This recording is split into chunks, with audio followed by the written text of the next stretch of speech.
오늘 우리에게 주신 하나님의 말씀은 창세기 2장 1절부터 3절까지의 말씀입니다. 1절, 2절 교독하시고 3절 한번 함께 합독하도록 하겠습니다. 자, 1절을 읽겠습니다. 천지와 만물이 다 이루어지니라. 하나님이 그가 하시던 일을 일곱째 날에 마치시니 그가 하시던 모든 일을 그치고 일곱째 날에 안식하시니라. 3절 함께 읽겠습니다. 하나님이 그 일곱째 날을 복되게 하사 거룩하게 하셨으니 이는 하나님이 그 창조하시며 만드시던 모든 일을 마치시고 그날에 안식하셨습니다. 아멘. 그동안 우리가 성경을 볼 때에 이제 지난 시간에 좀 말씀드린 것처럼 현대적인 과학적인 사고방식으로 성경을 읽으면요, 성경이 좀 이렇게 모순되어지고 좀 이해가 되지 않는 부분들이 좀 있게 됩니다. 그래서 제가 이제 창세기를 하면서 이제 성도님들하고 나누고 싶은 방법은 뭐냐면은, 그럼 일단 과학적인 틀을 좀 깨트려 버리고, 그 다음에 성경이 처음 기록할 때에 뭐 한 3,500년 전 또는 2,000년 전 그 어라운드에 이제 살았던 이스라엘 백성들의 문화적인 특징, 사고방식, 그리고 오늘은 좀 더 중요한 건 뭐냐면은 문학적인 표현 방식이 무엇인가, 이거를 좀 이해하시면서 원래 저자가 첫 번째 독자에게 이야기하고 싶었던 그 내용이 무엇인가를 먼저 깨닫고, 그것이 우리 시대 속에서 또 어떻게 적용해야 되는가에 대한 이 두 가지 스텝으로 우리가 성경을 읽는 방법대로 이제 창세기를 좀 풀어가려고 합니다. 자, 오늘 이제 중요하게 좀 생각하셔야 될 거는 히브리어로 쓰여진 이 구약 성경이 히브리어의 문학적인 특징 한 가지를 우리가 잘 기억하면서 성경을 읽는 것이 필요함에 대해서 오늘 좀 말씀을 좀 드리도록 하겠습니다. 자, 창조 기사를 보면요, 1장과 2장에 걸쳐 가지고 이제 창조 기사가 묘사되어 있는데, 보면 이제 1장과 2장이 약간 내용이 좀 다르고요. 그리고 1장과 2장이 또 비슷한 내용도 있기 때문에 혹자들은 1장과 2장을 그냥 단순 반복한 창조 기사의 내용으로 생각을 하면서 서로 깊은 관련이 있지 않다라고 생각하는 경우가 있습니다. 자, 그런데 창조 기사를 1장과 2장을 가만히 보면 이 두 가지가 굉장히 밀접하게 연관되어져 있고요. 그리고 어떻게 연관되어져 있냐면은 1장은 좀 이렇게 서론적으로 이렇게 제너럴한 이야기를 좀 이렇게 넓게 이야기하고 있다라고 하면은 2장에서는 그 넓은 이야기 속에 특별히 인간 창조에 더 이렇게 초점을 맞춰가지고 이렇게 좀 내로 다운하면서 2장에서는 더 인간 창조를 더 집중해서 설명을 하고 있다, 이런 구조로 이해를 하는 것이 굉장히 중요합니다. 자, 그러면서 이제 1장과 2장을 문학적인 구조를 한번 분석을 해보면요, 이렇게 분석할 수 있는데요. 1장 11절부터 25절까지 이제 어떤 창조 기사가 나오게 되냐면은 초목과 공중의 새와 각종 동물을 창조하시는 내용이 나오게 됩니다. 두 번째로는 1장 26절부터 28절까지는 인간을 창조하시는 내용이 나오게 되면서 1장이 이제 마무리가 되게 됩니다. 그리고 이 장의 시작은 이제 우리가 읽은 본문인 2장 1절부터 3절까지 안식일, 제7일을 안식일로 안식하셨다, 이렇게 하는 안식일에 관한 이야기가 나오고요. 그 다음에 2장에 보면은 아담을 창조하시는 이야기가 다시 한번 반복됩니다. 2장 7절부터 8절까지. 그리고는 2장 9절, 그리고 19절에 보면은 각종 초목과 들짐승과 공중의 각종 새를 창조하셨다라는 흐름으로 이제 1장과 2장의 창조 기사가 이루어지게 되는 것이죠. 그런데 이거를 제가 보면은 A와 A-, B와 B-가 연결되어져 가면서 기록된 이런 방식이 히브리어 성경인 구약 성경에 굉장히 많이 나옵니다. 그리고 이런 걸 뭐라 그러냐면 우리나라 말로는 이제 교차 대꾸법 이렇게 하고요. 영어로는 chiastic structure라고 해가지고 A와 A-, B와 B-C 이런 약간 삼각형 구조로 되는 이렇게 이런 구조로 되는 이것이 굉장히 성경에 많이 쓰여져 있어요. 그래서 이거를 좀 우리가 이해를 잘 하고 구약 성경을 볼 필요가 있습니다. 그러면 구약 성경 히브리 사람들이 왜 이런 식의 문학적인 표현들을 많이 하고 있느냐? 그 이유는 무엇 때문이냐면은 지금에야 우리가 성경을 본다고 하면은 책으로, 글로 성경을 보게 되지만요, 고대 사회에는 성경을 본다라고 했을 때 글로 성경을 보지 못했습니다. 왜냐하면 지난 시간에 제가 잠깐 보여드렸지만은 글을 기록하는 것이 고대 사회는 굉장히 어려웠어요. 예수님 당시 때만 해도 어려웠습니다. 그죠? 이게 글이라고 하는 이 종이라고 하는 것이 발명된 지 몇백 년 되지 않기 때문에 그 이전에는 주로 고대에는 뭐 점토판, 지난 시간에 잠깐 보여드렸죠? 점토판에다 그거 하나하나 새긴다고 생각해 보세요. 얼마나 어려운 일이겠어요? 또는 동물의 가죽에다가 쓴다든가. 동물의 가죽이 또 그렇게 흔한 것은 아니죠. 그리고는 이제 이집트 같은 경우는 고대 사회에 이제 파피루스라고 하는 식물을 말려가지고 파피루스가 종이 대용으로, 종이가 발명되기 전에 파피루스라고 하는 걸 했는데, 이것도 뭐 만드는 것이 만만치 않은 그런 비용이 드는 것입니다. 그러니까 글로 쓰여진 어떤 그거는 굉장히 비싸기 때문에 기록하기도 힘들고 보관하는 것도 굉장히 잘 보관해야 하기 때문에 일반 사람들이 보통 볼 수가 없었어요. 그러니까 히브리 사람들이 거의 예수님 당시에도 주로 성경을 본다라고 하면은 그걸 글로 보는 것이 아니라 소리로 듣는 것이에요. 그래서 히브리 말은 굉장히 이렇게 중국어처럼 이렇게 성조가 있거든요. 그래서 히브리 사람들이 이렇게 시편을 읽는 거를 들어보면은 진짜 노래를 하는 것 같아요. 노래를. 이렇게 리듬을 타면서. 근데 그 리듬을 타는 것도 중요한 게 뭐냐면은 그 리듬을 타면서 어떤 게 되냐면 이게 외워지기가 쉬운 거죠. 그러니까 뭔가를 그 외울 때에 그냥 말로 외우면 힘든데 노래로 외우면 쉽지 않습니까? 근데 그게 왜 그러냐면 뇌 구조에 노래를 하는 데랑 언어를 하는 파트가 똑같아요. 그래서 노래를 하면서 이 뭔가를 하면 잘 외워지게 되는 거죠. 그래서 소리로 그렇게 듣는 게 익숙해지고요. 또 하나는 뭐냐면은 이 소리로 듣기 때문에 들어서 외워져야 하기 때문에 이러한 구조의 교차 대꾸법이라고 하는 구조가 발달되게 된 것입니다. 그래서 이러한 내용들을 통해서 처음과 시작의 스토리가 어디 있고요. 뭐 지금에야 뭐 장절이 다 구별되어 있지만 원래 히브리 성경은 장절이 구별되어 있지 않거든요. 그러니까 내용을 보고 이게 한 묶음의 스토리구나 이런 걸 알아야 되는 것이죠. 그러니까 그렇게 해서 어떻게 해요? 앞에 부분과 맨 마지막 부분에 비슷한 내용을 두는 거예요. 그래서 A와 A 다시 이렇게 비슷한 내용을. 그 다음에 B와 B 다시 C 이런 식으로 해가지고 A부터 A 다시까지가 한 묶음이고 그리고 이러한 구조 속에서 들으면 좀 암기가 쉽게 외워지기가 쉽게 하기 위해서 이런 교차 대꾸법이 굉장히 구약 성경에 많이 쓰여져 있습니다. 그리고는 마태복음 같은 경우도 요즘에 이제 저희들 그 셰퍼드 라이프에서 이제 소그룹으로 마태복음을 공부하고 있는데 결국 마태복음도 보면은 이러한 교차 대꾸법으로 1장부터 28장까지가 다 쓰여져 있어요. 그러니까 왜냐하면은 마태가 히브리 사람이고 읽는 사람들이 히브리 사람을 대상으로 유대인들을 대상으로 기록된 복음서이기 때문에 그런 패턴을 많이 사용하게 되었다라는 거예요. 그래서 우리 성도님들이 조금 익숙해져야 할 히브리 문학의 패턴이 바로 이런 패턴이다라고 하는 것을 우리가 좀 알아야 됩니다. 자, 그렇다면은 이렇게 쓰여진 글을 읽을 때 주의하실 점이 있는데 그것은 뭐냐면은 우리가 현대인들이 지금 글을 쓰는 방식은요, 이렇게 직선적인 방식으로 쓰는 거예요. 그리고 직선적으로 글을 쓰게 되고 이해하는 방식도 쓰여진 순서대로 이해가 되게 돼 있습니다. 그러니까 현대인의 방식대로 만약에 이 교차대꾸법을 읽게 되면은 A, B, C, B-A- 순으로 읽게 돼 있어요. 네. 그죠? 네. 이해가 되시죠? 그 순서대로 읽는 거예요. 그러면은 보통 뭐가 되냐면은 그리고 이제 결론은 어디에 있냐면은 보통 마지막에 결론인 경우가 많죠. 글쓰기가 그렇잖아요. 우리나라 현대인들의 글쓰기는 그렇잖아요. 아니면 뭐 두괄식으로 먼저 이야기하고 싶은 주제를 딱 던져놓고 그 다음에 서술하는 경우도 있지만은 요즘에는 거의 다 쭉 서술을 하다가 맨 마지막에 결론적으로 이런 이야기를 합니다. 이렇게 보는 거예요. 그러면은 이 성경을 1장과 2장을 본다라고 하면은 A, B, C, B-A- 순으로 쓰여져 있고 이해도 A, B, C, B-A- 순으로 이해를 하고 그래서 결론은 어디에 해당되는 부분이 결론일까요? A-가 결론이다라고 생각하게끔 돼 있다는 거예요. 우리가 읽을 때에는. 그런데 이 교차대꾸법에서는 그런 방식으로 이해하면 안 된다는 거죠. 어떻게 이해해야 되냐면은 A와 A-를 묶어서 생각을 해야 되는 거예요. 네. 그죠? 그러니까 쓰여진 방식과 이해하는 순서가 다르다라는 거예요. 이해가 되시나요? 굉장히 중요한 얘기니까 이해가 되면 된다, 아니면 안 된다. 네. 고개를 끄덕이시든 아니면 몸을 움직이세요. 좀 추우니까 몸도 움직이시고 이러면서. 무슨 말인지 아시겠죠? 그러니까 A, B, C, B-A- 순으로 쓰여져 있지만 이해는 A와 A-를 먼저 해야 되는 거예요. 이게 서론 같은 역할을 A와 A-가 동시에 하는 거예요. 그리고는 B와 B-를 묶어서 생각을 해야 되는 것이죠. 이것이 본론에 해당되는 것이고 결론은 어디일까요? C가 결론이라는 것이에요. 그러니까 이 안식일이 결론이다라고 하는 것이죠. 근데 이것이 굉장히 중요해요. 왜냐하면은 창세기 1장과 2장을 읽을 때에 현대인들이 글 읽는 방식으로 읽다 보면 1장을 쭉 읽다가 마지막이 결론이에요. 그럼 창조기사의 결론은 뭐가 되냐면 핵심은 뭐가 되냐면 인간 창조가 되는 거예요. 왜냐 1장의 마지막은 인간을 창조했다는 이야기로 끝나버리는 거예요.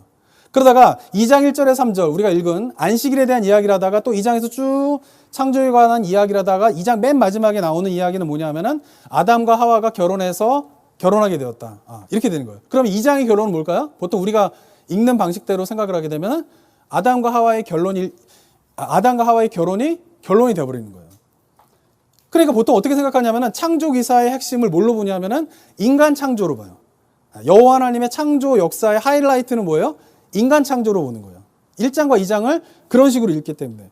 그런데 기억해야 될 거는 뭐냐 하면은 하나님의 천지 창조의 하이라이트는 인간 창조가 아니에요. 뭘까요? 안식일이에요. 안식일. 왜? 이 본문 지금 구조에서 나오잖아요. 그러니까 창조기사의 1, 2장의 핵심은 뭐예요? 이 구조대로 따르면 안식일인 거예요. 안식일. 그 말은 무슨 말이냐면 창조기사의 핵심은 인간 창조가 아니라, 인간 창조가 굉장히 중요합니다. 하나님의 창조기사에서. 그걸 부정하는 건 아니지만은, 그런데 하이라이트는 인간 창조가 아니라는 거예요. 하이라이트는 뭘까요? 하나님께서 7일에 안식일을 취하셨다. 안식일이 뭐예요? 하이라이트가 되는 거예요. 근데 1장과 2장을 그 현대인들이 읽는 방식으로 읽다 보니까 인간 창조를 하나님의 창조기사의 하이라이트와 중심으로 생각해요. 많은 사람들이. 그러다 보니까 뭐예요? 이거는 뭐예요? 창조기사가 인간 중심으로 생각하게 되는 거예요. 인본주의적으로 읽는 거죠. 그런데 하나님의 창조기사의 하이라이트는 뭐예요? 안식일이라는 것이에요. 이것이 안식일의 창조기사의 하이라이트고 하나님의 창조기사의 중심이라는 것을 인정하게 되는 것이 중요한 게 뭐냐면, 이제 설교를 하겠지만은 거기에 중심에는 여호와 하나님이 계시기 때문에 그래요. 그러니까 창조의 기사의 핵심과 하이라이트는 언제나 하나님이 되셔야지 인간이 되어서는 안 되는데, 현대인들의 글 읽는 방식으로 읽다 보면은 언제나 창조기사의 하이라이트와 중심은 인간 창조로 되는 경우가 많이 있다라고 하는 것입니다. 자, 그러면서 또 하나 이런 구조를 좀 이해하는 것이 중요한 이유가 무엇 때문이냐면은 1장과 2장의 내용을 보게 되면은 창조의 순서가 좀 달라요. 그래서 이거에 대해서도 논란이 많습니다. 과학적으로 보면은 1장에서의 창조의 순서와 2장에서의 창조의 순서가 다르니까 그거에 대해서 이제 이슈가 되는 경우가 많아요. 한번 보시면요. 2장 18절, 19절 한번 읽어볼까요? 한번 18절부터 읽겠습니다. 시작. 여호와 하나님이 돕는 배필을 지으리라 하시니라. 여호와 하나님이 흙으로 각종 들짐승과 공중의 각종 새를 지으시고 아담이 무엇이라고 부르나 보시려고 그것들을 그에게로 이끌어 가시니 아담이 각 생물을 부르는 것이 곧 그 이름이 되었더라. 네, 2장의 기록을 보면은 기록 순서는 18절에 아담은 이미 만드셨고 누구도 만드시는 거예요? 하와도. 그런데 19절에서 이제 뭘 만들죠? 흙으로 각종 들짐승과 공중의 새를 지으셨다라는 거예요. 2장에서의 기록의 순서는 뭐가 먼저입니까? 아담 창조가 먼저인 거예요. 두 번째가 뭐예요? 흙으로 들짐승과 공중의 새를 만드셨다라는 게 있는 거예요. 자, 근데 1장에서는 어땠죠? 지난 시간에 살펴봤지만은 한번 복습하겠습니다. 첫째 날부터 셋째 날까지의 중요한 내용이 뭐죠? 나누셨다. 더우시니까, 추우시니까 이렇게 자꾸 얘기하시면 더워져요. 나누셨다. 그러면 나누어서 뭘 만드시는 거예요? 영역을 만드셨다는 거예요. 첫째 날은 빛과 어둠을 나누셔서 빛과 어둠의 영역. 둘째 날은 궁창의 위와 아랫물을 나누셔서 궁창의 윗물과 아랫물의 영역. 셋째 날은 궁창의 아랫물에서 바다와 땅의 영역을 나누셨다는 거예요.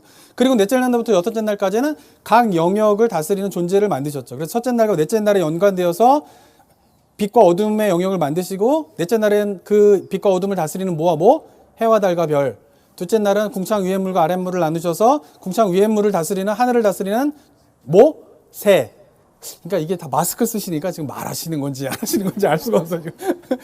말하는 걸로 믿고. 다섯째 날은 뭐예요? 그래서 둘째 날과 연관져서 새와 궁창 아래의 물인 어류를 만드신 거죠. 또 셋째 날에는 어류를 만드셨으니까 땅을 다스리는 존재를, 여섯째 날 짐승을 만드시는 거예요. 그죠? 그러니까 영역을 만드시고 이렇게 그것들 하셨는데 순서가 어떻게 됩니까? 1장에서는 새와 각종 어류와 짐승을 먼저 만드시고 맨 마지막에 뭘 만들어요? 아담을 만드셨단 말이에요. 1장에서는. 근데 2장에서는 어때요? 순서가 뒤바뀌어 있는 거예요. 그러니까 성경은 모순되어져 있다. 이게 과학적으로 뭐 말이 안 되는 거다. 이런 식으로 이제 공격을 하고 설명하는 경우가 많이 있다라고 하는 것이죠. 자, 그런데 왜 이렇게 기록되어 있을까요? 제가 좀 전에 설명드린 교차 대꾸법을 사용해서 기록했기 때문에 그렇다는 것이죠. 그래서 뭐예요? 공중의 새와 각종 등을 창조하셨다라는 1장의 내용과 2장에 어떻게 해요? 9장 19절에 초목과 들짐승과 공중의 각종 새를 창조하셨다라고 하는 그것이 서로 연결되어져 있기 때문에 어떻게 해요? 순서를 뒤바꾼 거예요. 2장에서는. 그죠? 그래서 이렇게 읽어나가면은 말이 안 되는 내용이 되는 거예요. 1장과 2장이 모순되는 내용이 되는 거예요. 그런데 그게 모순되는 게 아니라는 거예요. 왜? 고대의 히브리 사람들이 글 쓰는 방식, 그리고 그거를 소리로 들었을 때에 이해하기 쉽고 외우기 쉽게 하기 위해서 이런 방식으로 쓰여졌다라고 하는 것을 이해하면은 이건 모순된 기록이 아니라는 것이죠. 어떻게 생각해야 됩니까? A와 A-가 연관되어져 있으니까 2장에서는 어떻게 해요? 들짐승과 공중의 각종 새를 창조하신 내용을 나중에 쓴 거예요. 그리고 뭐요? 인간을 창조하신 내용들이 B와 B 다시 하기 때문에 2장에서는 아담을 창조하신 내용이 먼저 기록된 것이고, 그리고 하이라이트는 뭘까요? 창조기사의 안식일이라는 거죠. 이거를 보여주기 위해서 어떻게 2장에서는 기록의 순서를 바꿨지만 기록의 순서가 바뀌었다고 이해의 순서가 바뀌는 것은 아니라는 거예요. 현대인들은 기록의 순서대로 이해의 순서를 가져요. 근데 고대 사회는 어떻다라는 거예요? 히브리 사람들은 기록한 순서와 이해하는 순서는 서로 다르다는 거죠. 이걸 가지고 이해하면은 1장과 2장이 전혀 모순되지 않다라고 하는 것이죠. 그래서 현대인의 관점에서 글 읽기, 글 보기, 과학적인 관점에서 읽기가 성경의 본질들을 찾아내는데 방해가 되는 경우가 많이 있다는 것이죠. 어떤 관점으로 보느냐에 따라서 1장과 2장은 굉장히 모순된 이야기처럼 보여지지만, 그러나 어떤 관점으로 보냐에 따라서 1장과 2장에서는 그 모순되어지는 순서를 바꾸게 쓰는 걸 통하여서 창조의 기사를 안식일에 더 포커스가 되고 안식일이 더 중요하다라고 하는 것을 보여주기 위해서 창세기 저자가 기록을 했구나라고 이해할 수가 있게 된다라고 하는 것입니다. 자, 읽는 방식에 따르게 중심 주제가 달라지게 되면서 우리는 안식일이 이제 하이라이트다라고 하는 것을 우리가 좀 기억을 하는 것이 중요합니다. 자, 그러면서 안식일의 의미가 무엇인가를 한번 살펴볼 필요가 있습니다. 한번 창세기 2장 2절과 3절을 한번 다시 한번 읽어볼까요? 2절부터 읽겠습니다. 시작. 하나님이 그가 하시던 일을 일곱째 날에 마치시니 그가 하시던 모든 일을 그치고 일곱째 날에 안식하시니라. 하나님이 그 일곱째 날을 복되게 하사 거룩하게 하셨으니 이는 하나님이 그 창조하시며 만드시던 모든 일을 마치시고 그날에 안식하셨습니다. 자, 안식일의 의미가 뭡니까? 6일 동안 창조 사역을 하시고 난 다음에 제7일에 하나님이 여호와 하나님이 안식하셨다. 그게 안식일이에요. 자, 그럼 생각해 봐야 할 거는 하나님이 왜 안식을 하셨을까라고 하는 것이에요. 일주일 동안 1일부터 6일 동안 창조 사역 하시느라고 수고하셨으니까 이제 피곤하시니까 하나님도 좀 쉬시려고 제7일에 안식하셨다 이렇게 되어 있을까요? 성경에 보면은 그런 의미로서의 안식이 여호와 하나님한테는 해당되지 않는다라고 하는 것을 알 수 있어요. 우리는 물론 일하고 피곤하니까 제7일에 쉬는 것이, 육체가 쉬는 것이 안식하는 것이죠. 근데 여호와 하나님도 과연 그러한 쉼이 필요한, 우리에게 필요한 그런 쉼 때문에 안식을 하셨는가? 성경 그렇게 이야기하고 있지 않다라는 것이죠. 이사야서 40장을 보시면요, 28절에 보면 이렇게 기록되어 있습니다. 한번 읽어볼까요? 시작. 너는 알지 못하였느냐? 듣지 못하였느냐? 영원하신 하나님 여호와 땅 끝까지 창조하신 이는 피곤하지 않으시며 곤비하지 않으시며 명철이 한이 없으시며. 네, 하나님 어떻다 그러세요? 피곤하지 않으시다라는 거예요. 육체의 쉼을 위한 그런 쉼, 일주일 동안 일하셨으니까 좀 쉬어야지, 이런 쉼이 필요하신 분이 아니라는 것이에요.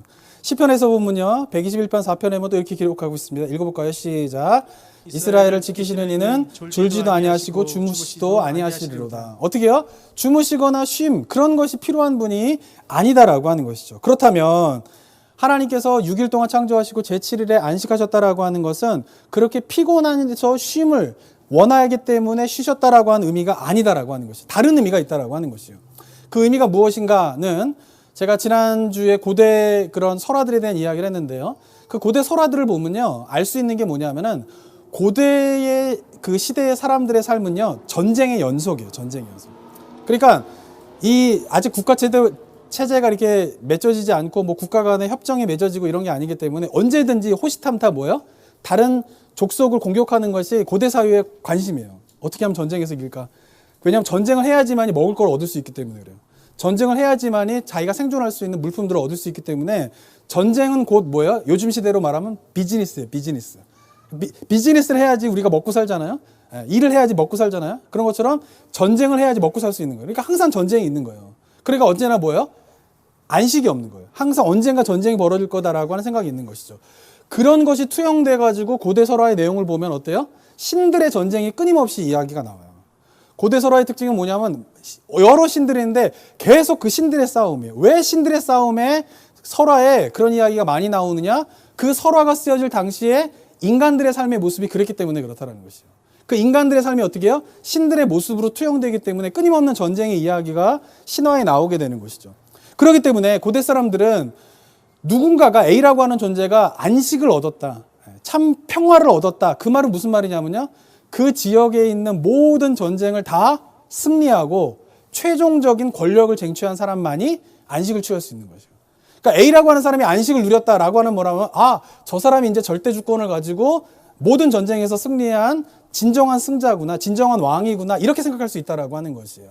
자, 그렇다면은 우리가 지금 창세기를 볼 때에는 여호와 하나님께서 제7에 쉬셨다, 쉬셨다가 아니죠. 안식하셨다 이렇게 돼 있으면 우리처럼 일주일 동안 일하시고 피곤하시니까 쉬셨겠구나 이렇게 받아들이겠지만 고대 사람들이 여호와 하나님이 안식하셨다라고 하는 보는 그 말을 보면 어떻게 받아들이게 되냐면은 수많은 신들이 있는데 그들은 신이 많았다고 믿었다고 말씀드렸잖아요. 다신론이잖아요. 그 수많은 신이 있는데 그 신들이 항상 전쟁을 하고 있는데 여호와라고 하는 신이 안식을 얻었다고? 그 말은 무슨 말이에요? 그 모든 신들의 전쟁에서 다 승리하고 최종적인 뭐예요? 진짜 신들 중에 최고의 왕, 절대 주권을 갖고 있는 존재가 누구라는 거예요? 여호와 하나님이란 분이 그런 분이구나라고 하는 것을 인식하게 된다라고 하는 것이에요. 그러니까 여호와 하나님의 안식이라고 하는 것은 뭐냐면은 하나님의 주권, 하나님의 왕권, 하나님의 왕 대신 참신이신 하나님의 존재의 확인 이런 것이 드러나는 것이 바로 여호와의 안식하셨다라고 하는 의미가 된다라고 하는 것이죠. 그러니까 이런 의미들을 가지고 우리가 안식일을 생각하는 것이 굉장히 중요하죠. 성경에서도 이와 비슷한 의미로 표현되어져 있는 구절들이 좀 있습니다. 시편 132편 13절을 보시면요. 한번 읽어볼까요? 시작. 여호와께서 시온을 택하시고 자기 거처를 삼고자 하여 이르시기를 이는 내가 영원히 쉴 곳이라 내가 여기 거주할 것은 이를 원하였음이로다. 성경에서는 여호와의 안식과 관련돼서 항상 같이 붙는 말이 뭐냐면 거처예요. 여호와의 거하심, 거처, 처소. 그러니까 시편 132편에서는 시온을 택하셨는데 그 택하신 것에 내가 안식할 처소로 삼겠다라는 것이에요. 무슨 말이냐면 안식과 처소가 항상 붙어 있는 것이죠. 이사야서 66장 1절에서도 이렇게 말씀하시는데 읽어볼까요? 시작. 여호와께서 이와 같이 말씀하시되 하늘은 나의 보좌요 땅은 나의 발판이니 너희가 나를 위하여 무슨 집을 지으랴 내가 안식할 처소가 어디랴. 네, 인간이 지은 집이 하나님의 처소가 아니라 뭐가 처소라는 거예요? 하늘과 땅이라는 거예요. 그건 뭐예요? 하나님이 지으신 하늘, 하나님이 지으신 땅, 그게 뭐예요? 하나님의 거하실 안식할 처소라는 것이에요. 그러니까 여호와의 안식과 처소가 함께 붙어있는데 그 말은 무슨 말이냐면 시온을 여호와의 처소로 삼겠다, 하늘과 땅을 여호와의 처소로 삼겠다라고 하는 것은 여호와의 왕궁인 거예요. 왕으로 하나님 나라의 왕이신 여호와가 거하실 곳, 그곳은 뭐예요? 여호와의 왕궁인 거죠. 왕궁. 그렇죠? 그 왕궁이라고 하는 건 뭐냐면은 왕으로서의 뭐예요? 존재의 확인이 있어야지만이 그 왕궁에 거할 수 있게 되는 것이죠. 그러니까 안식할 처소로 삼으셨다라고 하는 말은 뭐냐면은 바로 여호와가 이제 왕으로서 시온을 왕궁으로 삼겠고 하나님께 창조하신 피조세계인 하늘과 땅을 왕궁으로 삼아 왕으로서 피조세계를 다스리겠다라고 하는 의미를 이야기하고 있다라고 하는 것이죠. 그러니까 하나님이 안식하셨다라고 하는 것은 뭐예요? 자신이 창조한 그 피조세계를 거하실 처소로 생각하시면서 왕으로서 피조세계를 다스린 진정한 왕으로서의 등극을 이야기한다라고 하는 것이에요. 그래서 여호와의 안식은 온 피조세계에 대한 여호와의 절대 주권, 절대 왕권을 의미하는 것이 바로 여호와의 안식이다라고 하는 것이죠. 단순히 일주일 동안 수고하셨으니까 쉬겠다 이런 의미가 아니다라고 하는 것이죠. 그것이 첫째 날부터 여섯째 날까지 창조의 이야기 속에서도 나올 수 있는 것이에요. 제가 지난 시간에 말씀드렸지만은 첫째 날부터 여섯째 날까지 창조 기사를 결론적으로 이야기한다라고 하면 무질서에서의 질서예요. 무질서한 상태에 있었는데 formless 했던 걸 어떻게 해요? 질서 있게 form을 만드시는 거죠. 그죠? empty했던 곳에 어떻게 하나님께서 fill 하는 거예요. 그죠? 그것이 하나님의 창조 기사의 의미라는 것이에요. 그래서 그 무질서였던 곳을 피조세계를 만드시면서 하나님의 질서로 운행하신다라고 하는 것은 뭐냐면 그 하나님의 질서라고 하는 것은 뭐예요? 하나님의 왕권인 거예요. 하나님의 주권인 것이죠. 그래서 그 하나님의 주권을 이루도록 첫째 날부터 여섯째 날까지 창조하셨고 제7일에 안식하셨다라고 하는 말은 뭐냐면은 그 모든 하나님의 주권을 선포하는 날인 것이에요. 첫째 날부터 여섯째 날까지 창조하셔서 하나님의 왕대심, 여호와의 주대심을 선포하는 날이 뭐예요? 여호와께서 안식하셨다라고 하는 의미이면서 제7일이 바로 그 하나님의 왕권을 선포하는 날이라는 것이죠. 그래서 창조기사는 첫째 날부터 여섯째 날까지 마치시고 일곱째 날 쉬신 게 아니에요. 창조기사는 언제 완성이 되는 거예요? 제7일에 완성이 되는 거죠. 그러니까 우리는 보통 어떻게 생각해요? 첫째 날부터 여섯째 날까지 창조기사를 마치시고 제7일에는 쉬셨다 이렇게 보는 거예요. 그래서 뭐예요? 창조기사의 하이라이트는 뭐예요? 여섯째 날 만든 인간의 창조인 거예요. 그게 아니라는 거예요. 성경에서 이야기하는 거예요. 첫째 날부터 여섯째 날까지 무질서였던 걸 하나님이 질서, 하나님의 주권과 하나님의 왕권에 따라 다스리는 왕국을 세우시고 제7일에 그 왕으로서 하나님의 주권과 왕권을 선포하시는 날이 제7일 안식이라는 것이죠. 그래서 창조의 기사는 언제 완성이 되는 거예요? 제7일에 완성이 되는 것이죠. 그래서 창조기사의 하이라이트는 안식일이고, 그리고 창조기사의 중심은 인간이 아닌 여호와 하나님이 되신다라고 하는 사실을 우리가 기억해야 된다라고 하는 것입니다. 그러면서 여호와 하나님께서 이러한 안식일의 의미를 선언하시면서 그의 백성들에게, 이스라엘 백성들에게 너희도 또한 안식일을 지켜라라고 이야기를 하고 있습니다. 마찬가지예요. 이스라엘 백성들에게도 안식일을 지키라라고 말씀하신 것은 너희가 일주일 동안 일했으니까 좀 피곤하니까 쉬어라, 이런 의미가 아니라는 것이에요. 물론 인간은, 하나님에게는 그런 것이 전혀 필요 없으시지만 인간에게는 육체적인 쉼은 성경적인 굉장히 중요한 가르침입니다. 쉬셔야 됩니다. 우리나라 분들은 쉬지 않고 일하는 것을 가장 아름다운 미덕으로 보시잖아요. 성경적이잖아요. 반드시 쉬셔야 돼요. 그게 성경적인 가르침이에요. 육체가 쉬는 것은 굉장히 성경에서 중요한 가르침이에요. 그런데 안식일의 의미는 그 육체의 쉼을 넘어서는 무엇인가가 있다라고 하는 것을 기억하셔야 된다라고 하는 것이에요. 여호와의 안식이 여호와 하나님의 왕권을 의미하기 때문에 여호와의 백성들에게도 안식일에 해야 하는 중요한 일은 뭐냐면은 그 여호와 하나님의 왕권을 인정하는 것이에요. 여호와 하나님의 하나님 되심을 인정하는 것이에요. 그리고 그분이 나를 지으신 창조주임을 인정하는 것이에요. 그리고 더 나아가서는 그분이 나를 지으신 분이시기 때문에 나의 삶에 대한 주권이 누구에게 있다라는 거예요? 여호와 하나님에게 있다라고 하는 것을 인정하고 선포하는 것이 그의 백성들이 안식일에 해야 하는 중요한 일인 것이죠. 하나님께서 나를 지으신 분이다라고 인정한다면 나의 삶의 주인은 누구라고 하는 것을 인정해야 됩니까? 여호와 하나님이라는 것이죠. 내 삶의 주인은. 그러니까 제가 진화론에 대한 이야기를 했지만 진화론의 무서움은 거기에 있는 거예요. 진화주의에. 하나님의 우리 삶에 대한 주권을 완전히 파괴시켜버리는 것이에요. 그런데 성경에서 이야기하는 중요한 창조기사의 핵심은 중요한 게 뭐냐면 하나님이 우리를 지으셨기 때문에 우리 삶에 대한 주권이 누구에게 있다라는 거예요? 여호와 하나님에게 있다라는 것이에요. 그런데 이 땅을 살아가다 보면은 그것을 자꾸 잊어버리는 것이에요. 그래서 주일날 모여서 우리가 여호와 하나님의 왕되심을 선포한다, 여호와 하나님의 주되심을 선포한다라고 하는 것은 뭐냐면 그 하나님이 나의 삶의 주인이라고 하는 것을 인정하는 거죠. 왜? 그분이 나를 지으신 분이시기 때문에 그렇다라고 하는 것이죠. 그리고 그렇게 여호와의 주되심과 나의 삶에 대한 주권을 인정하고 왕되심을 인정할 때에 비로소 참 안식인 샬롬이 우리 각 심령 가운데, 우리 삶 가운데 찾아오게 된다라고 하는 것이죠. 주의 왕권을 인정하는 것, 주되심을 인정하는 것과 우리가 누리기 원하는 그 안식과 평강이 밀접한 관련이 있다라고 하는 것을 창조기사에서 안식일에 대한 포커스를 맞추면서 우리에게 이야기를 하고 있다라고 하는 것입니다. 자, 그렇다면 안식일에 여호와의 주권을 인정한다라고 하는 것을 좀 더 다른 말로, 좀 이해하기 쉬운 말로 표현한다라고 하면요, 그것은 바로 그분이 나의 삶을 책임지신다라고 하는 것을 믿고 살아가는 것이에요. 이게 되게 중요합니다.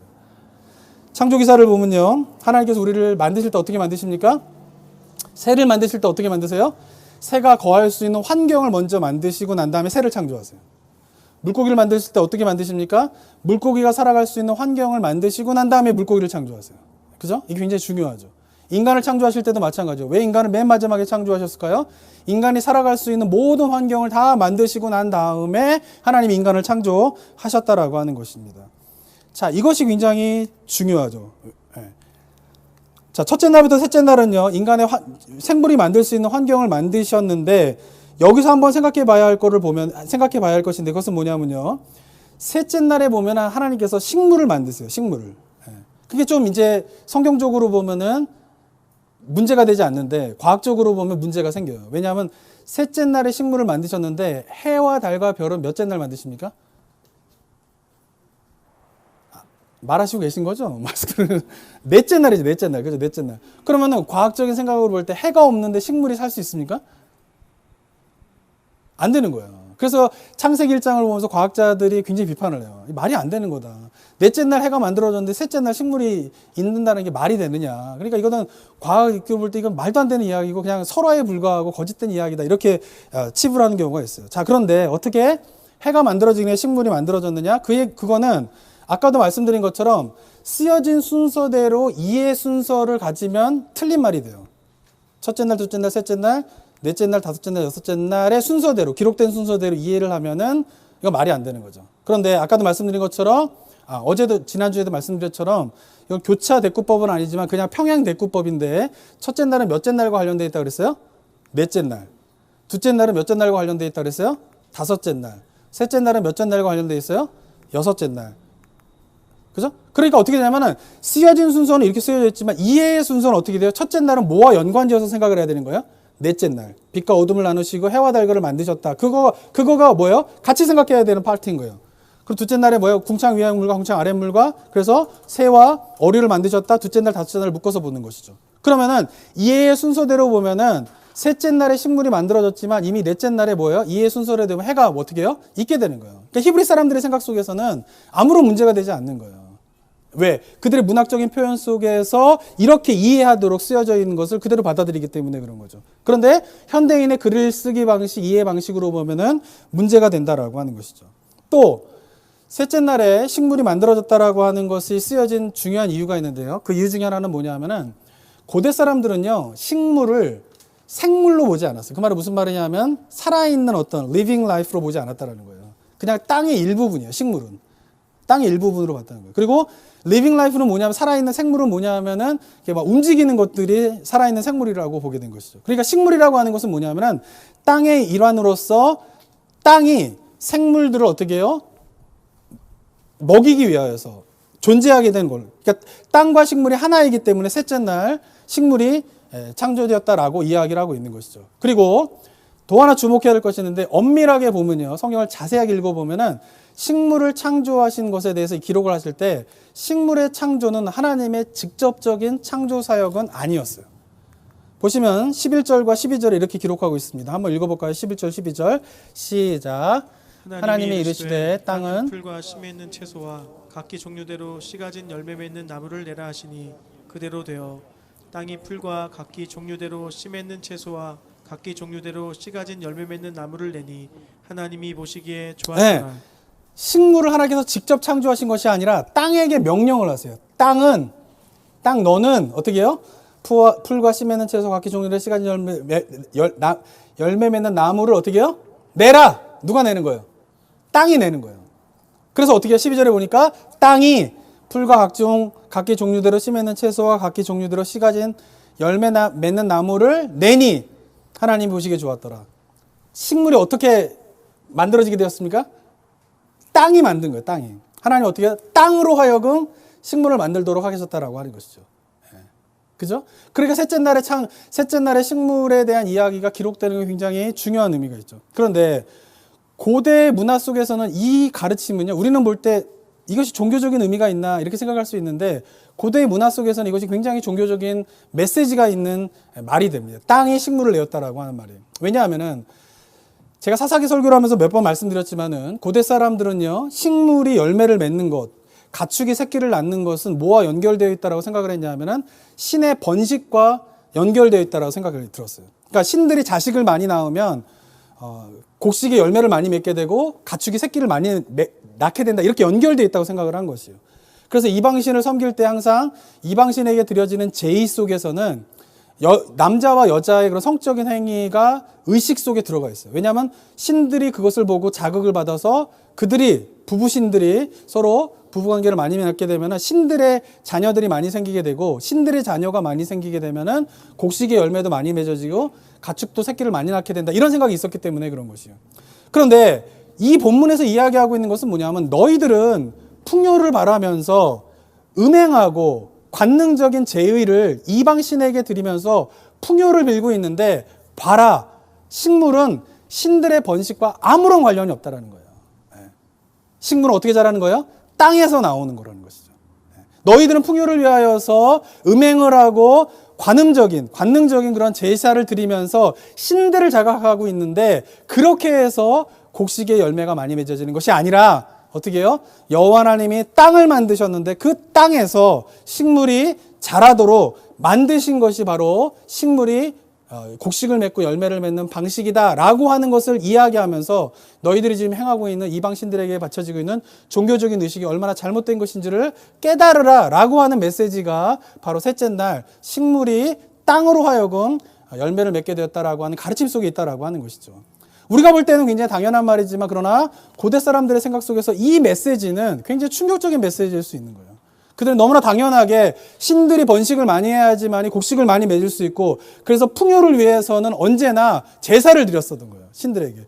그리고 제사 속에서는 음행하고 잘못된 그런 것을 신들에 보여주면서 신들을 자극하는 방법으로 신들을 섬겼는데 이 창세기 1장에서 셋째 날 이야기하고 있는 중요한 메시지는 뭐냐면 그 모든 것들이 다 거짓이라는 것이에요. 그리고 너희가 그런 거를 통하여서 너희의 풍요를 바라는 것이 잘못됐다라고 하는 종교적인 중요한 메시지가 이 속에 담겨져 있다라고 하는 것이죠. 사랑하는 성도 여러분, 이처럼 창조기사는요, 모든 생물과 인간이 생활하는 데 필요한 것을 잘하는 데 문제가 없도록 환경을 먼저 만들어서 우리를 지으셨다라고 하는 것이죠. 그리고 이것이 안식일과 관련되어서 생각을 해보게 되면은 안식일의 중요한 의미는 여호와 하나님을 나의 창조주로 나의 왕으로 섬기면서 나의 삶을 어떻게 하는 거예요? 맡겨드리는 거예요. 근데 이 여호와 하나님께 안식일에 맡겨드릴 때에 나의 삶을 책임지실 것을 내가 의탁드릴 때에 우리가 기억해야 할 것은 창조할 때에 하나님께서 인간이 살아갈 수 있는 모든 환경을 만드시고 난 다음에 우리를 창조하셨다는 거예요. 그 말은 무슨 말이냐면 우리가 살아갈 수 있도록 하나님이 그 모든 환경들을 어떻게 해요? 제공해 주신다는 거예요. 우리가 살아갈 수 있는 삶의 터전, 삶의 환경을 누가 제공해 주세요? 여호와 하나님이 제공해 주신다는 거예요. 그리고 안식일이 되어서 우리가 해야 할 것은 그 창조 기사를 생각하면서 지금 현대를 살아가는 우리의 삶 속에서도 우리의 삶의 터전을 제공해 주시는 분은 누구라는 거예요? 여호와 하나님이다라고 하는 것을 인정하면서 일주일 동안 열심히 살면서 어떤 일이 벌어지고 있습니까? 나의 노력으로 행복을 쟁취하려고 했어요. 현대인들은. 내가 열심히 일하면 행복해질 거라고 생각을 해요. 내가 열심히 일해서 나의 삶이 평안해질 거라고 생각해요. 내가 열심히 일하면 나의 삶의 환경이 보장될 거라고 생각을 하고 있어요. 그러면서 열심히 일주일 동안 일하는 거예요. 그런데 안식일이 되면 해야 될 일은 뭐냐면 일주일 동안 그렇게 열심히 일하면서 잘못하면 나의 비즈니스가 나의 직업과 비즈니스를 통해서 얻게 되는 이익이, 재물이 마치 나의 삶을 책임지고 나의 삶의 환경을 제공해주고 나에게 안식을 제공해줄 것처럼 믿기 쉬운 그 시대 속에서 하던 일을 멈추고 안식일이 되어서는 어떻게 해요? 그 모든 일주일에 나의 비즈니스와 나의 삶의 터전이 나의 삶을 지탱해주는 것이 아니라 누가 나의 삶을 책임져 주신다라고 하는 것을 인정하며 선포하는 것이요. 여호와 하나님이. 왜? 그분이 나를 창조하실 때에 그냥 내가 살아갈 수 있도록 창조하신 것이 아니라 모든 환경들을 다 조성하시고 난 다음에 나를 창조하신 그 하나님이 여전히 이 시대 속에서도 내가 살아갈 때에 나의 삶의 모든 환경, 즉 나에게 참 평강을 주시고 참 안식을 주시는 분은 나를 지으신 여호와 하나님이다라고 하는 것을 인정하며 선포하는 날이 바로 안식일이라는 것이죠. 그래서 우리가 개신교는 일요일을 안식일의 의미로서 주의 날로 섬기고 있는 거죠. 이 개념을 굉장히 잘 이해하셔야 됩니다. 일요일을 안식일의 개념을 가지고 주의 날로 예수 그리스도의 날로 섬겨서 예배를 드리는 것이에요. 그때 우리가 해야 될 일은 뭐예요? 나의 삶의 왕이 누구신가? 내가 지금 무엇에 의탁해서 내가 살아가고 있는가를 돌아보셔야 된다라고 하는 것이죠. 풀러 신학교에 김생 교수님이라고 하시는 분이 계신데 이분이 그 요한복음 강해에 보면은 안식일에 대한 굉장히 중요한 정의를 내리셨어요. 그걸 한번 제가 읽어보도록 하겠습니다. 그러므로 안식일을 지킨다는 것은 이 세상의 일을 절대로 우상화하지 않는다는 의미이다. 이 세상의 일이 우상이 되어서는 안 된다는 것을 선포하는 날이라는 것이에요. 즉 내가 하는 일로 말미암아 나에게 구원이 있다. 내가 하는 일이 나를 지금 살아가게 만들고 있다. 이런 생각들. 이 일에 나의 구원이 달려있다. 내게 하나님 노릇을 하겠다라고 하는 생각. 내재의 자원으로, 내가 가지고 있는 자원으로 내가 스스로 살아갈 수 있다라고 하는 식의 태도를 취하지 않는 것이에요. 왜? 일주일 동안 우리가 정신없이 일을 하다 보면은 이런 생각에 나도 모르게 빠지는 것이에요. 나의 삶을 지탱하는 거, 내가 살 수 있게 되는 거, 나에게 마치 구원을 가져다 주는 거, 나의 하나님은 비즈니스가 되고 직업이 되고 직업과 비즈니스를 통해서 얻게 되는 재물이 될 수 있다라고 하는 것이죠. 그런데 그런 것을 절대로 우상화시키지 않는게끔 다짐하는 날이 뭐예요? 안식이라는 것이에요. 그리고 다시 말해서 이 세상 일을 과격하게 상대화하는 것이다. 그래서 나의 구원이 오직 하나님께 달려있고 나의 일은 어디까지나 하나님을 섬기고 내 이웃을 섬기는 장이라고 생각하는 태도이다. 내가 비즈니스를 하는 거, 직업을 갖는 이유가 무엇 때문이냐면은 그 직업과 비즈니스가 나의 삶을 책임지고 나의 삶을 지탱해주고 나의 삶의 환경을 조성해주기 때문에 내가 그 일을 하게 되는 것이 아니라, 그 일을 하게 되는 것은 여호와 하나님이 나의 삶을 제공해주고 나의 삶을 책임져 주시는 그분이 나에게 주신 사명이 있는데, 그 사명은 뭐냐 하면은 하나님을 섬기고 내 이웃을 섬기라고 하는 그 사명을 실현하기 위한 장으로서의 비즈니스, 실현하기 위한 장으로서의 직업을 안식일에 되새긴다라는 것이죠. 그리고 자신의 일을 절대화하지 않고 우상화하지 않는다라는 거예요. 내가 하고 있는 일을, 자신의 일을 하나님과 이웃을 섬기는 소명의 장으로서 보는 태도가 바로 안식일에 취해야 할 태도이다라고 이야기를 하고 있습니다. 저는 이 안식일의 정의를 우리가 마음 깊이 좀 새겨야 된다라고 생각합니다. 사랑하는 성도 여러분, 안식일은요, 주일은요, 그냥 일을 하지 않는 날이 아니에요. 일주일 동안 내가 하던 일을 잠시 멈추고 내 삶을 책임지고 있는 것이 내 직장과 비즈니스가 아님을 다시 한번 깨닫는 것이죠. 인정하는 것이죠. 모르겠습니다. 저는 바라기는 주일날 예배 드릴 때 이게 갈등이 없었으면 좋겠어요. 성도님들. 저도 제가 20대 때 처음에 사역할 때는 돈도 필요 없고 뭐 집도 필요 없고 오직 주님만 있으면 되는 줄 알았어요. 목사 생활하다 보니까 애 키우고 이러다 보면 어떻게 해요? 돈도 필요하고 집도 필요하고 다 필요해요. 근데 계속 싸우는 거예요. 어쩌면은 그냥 일상의 삶 가운데 매몰되어 버리면은 나의 삶을 지탱하고 나의 삶을 책임지는 것이 여호와 하나님이 아니라 내가 하고 있는 일이다라고 하는 착각 속에 빠지게 되는 것이에요. 그런데 그 하던 일을 멈추고 안식일에 주일에 예배에 와서 해야 될 것은 나의 삶을 책임지시는 분은 여호와 하나님이시다라는 거예요.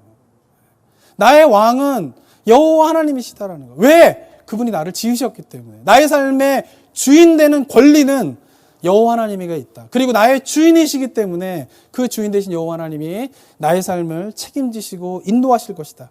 그것을 선언하고 선포하는 것, 그것이 바로 여호와의 여호와 되심을 인정하는 것이고 여호와의 주권을 인정하는 것입니다. 그러면서 내 일이, 내 비즈니스가, 나의 재물이, 내가 가지고 있는 그런 능력들이 나의 욕망이 우상이 되지 않고 여호와 하나님이 나의 참 신이 됨을 선포하며 나아가는 시간, 그것이 바로 우리가 주일날 드려야 되는 예배 가운데 우리가 드려야 될 고백이라고 믿습니다. 사랑하는 성도 여러분, 참 힘들고 어려운 시간들을 우리가 보내고 있습니다. 그러나 여호와 하나님이 나를 지으셨고 그러게 나의 삶의 주인 되시며 그 주인 되신 여호와 하나님이 나를 인도하신다라고 하는 것을 매 주일마다 선포하고 인정하게 되면서 세상에서 오는 여러 가지 불안함들과 걱정들이 여호와 하나님을 왕으로 인정하며 주권을 인정하면서 오게 되는 참 평강, 샬롬을 통하여서 넉넉하게 이겨나가는 그런 문제가 아무것도 아닙니다. 그런 거는 다 신앙에서는 중요하지 않습니다. 이런 이야기를 하고 있는 것이 아니에요. 끊임없이 우리는 어떻게 해요? 싸워야 되죠. 그런데 결국 우리가 승리할 수 있는 이유는 무엇 때문이냐면은 여호와 하나님을 주권으로 인정할 때에 나에게 주시는 참된 평강인 그 샬롬이 내 안에 중심에 오게 될 때 세상에서 오는 여러 가지 불안함과 걱정들을 넉넉하게 이겨나갈 수 있는 능력이 된다라고 하는 사실을 기억하며 우리가 안식일을 지키고 주일을 지키며 예배 가운데에서 그 하나님의 왕되심을 인정하고 고백하며 나아갈 때 저는 이 힘들고 어려운 시간들을 우리가 넉넉하게 이겨나가게 될 줄 믿습니다. 오히려 이런 힘들고 어려운 장이 우리가 더 나의 삶이 과연 주인이 누구인가, 내가 무엇을 의지하며 살아가고 있는가에 대한 믿음의 연단의 기갈이 될 줄을 믿습니다. 그래서 우리가 이 힘들고 어려운 시간들을 다 극복하고 나간 다음에 바라기는 이 시간들을 통해서 우리가 더 믿음으로 견고해지고 나의 삶의 주인 되신 여호와 하나님을 내가 더 바라보게 되었다라고 하는 고백이 저와 여러분들의 입술 가운데 있게 되는 은혜가 있게 되기를 주님의 이름으로 축원합니다. 함께 기도하겠습니다. 함께 기도하며 나아갈 때에 사랑하는 성도 여러분, 이 시간 입술을 열어서 고백해 보시기 바랍니다. 하나님이 나를 지으신 창조주이십니다. 그리고 그렇기 때문에 여호와 하나님이 나의 삶의 주인 되시는 권리를 가지고 계십니다. 나의 삶을 주님께 맡겨드립니다. 내가 하고 있는 일들, 비즈니스, 내가 가지고 있는 능력, 재물, 이것이 나의 우상이 되고 나의 삶을 책임지는 것이 아니라 여호와 하나님이 참 신이시며 여호와 하나님이 참 나의 왕이시며 그래서 그분이 나의 삶을 책임지신다라고 하는 그 믿음 다시 한번 새기며 선포하며 기도하는 시간 갖도록 하겠습니다. 함께 기도하겠습니다. 아버지,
사랑 가운데가 충만하신 하나님 아버지, 나를 지으시고 온 우주 만물을 창조하신 여호와 하나님, 주님이 나의 삶의 주인이십니다. 나의 삶의 왕이십니다. 나의 삶의 참된 신이십니다. 하나님, 그 하나님 앞에 나의 삶을 의탁드리며 맡기며 나아가는 믿음의 고백을 드린 주의 백성들의 고백 가운데 주님 기름 부음을 허락하여 주시옵고, 그렇게 하나님의 하나님 되심을, 왕 되심을, 삶의 주인 되심을 인정하며 나아가는 자들에게 약속하신 참된 평강, 샬롬이 우리 성도님들 삶 가운데 임할 수 있도록 주여 도와 주시옵소서. 그래서 이 시간들이 참 힘들고 어려운 시간들을 우리가 보내고 있지만, 그러나 하나님이 주시는 참된 평강, 그 샬롬으로 우리가 이 시간들을 넉넉하게 이겨나갈 수 있도록 주님 도와 주시옵소서. 은혜 감사드립니다. 매주마다 주님 앞에 드려지는 예배 가운데에 우리 성도님들의 마음과 입술 가운데에 하나님의 왕 되심을, 하나님의 주인 되심을, 하나님의 하나님 되심을 선포하며 고백하는 매 주일의 예배가 될 수 있도록 주 우리 심령을 새롭게 하여 주시옵소서. 감사드립니다. 예수 그리스도의 이름으로 기도드립니다. 아멘.